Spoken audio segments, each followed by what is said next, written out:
আসসালামু আলাইকুম রহমতুল্লাহি আবরাকাতু। বন্ধুরা, আমার রান্না চলছে। আজকে আমি রান্না করছি মুরগির হাত, পা, গলা।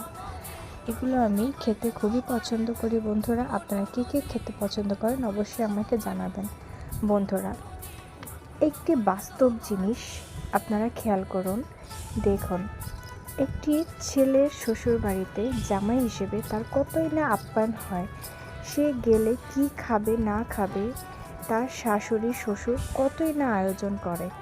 বড় মাছের পিস, মাছের মাথা, মুরগির রান, কতই না আয়োজন বন্ধুরা।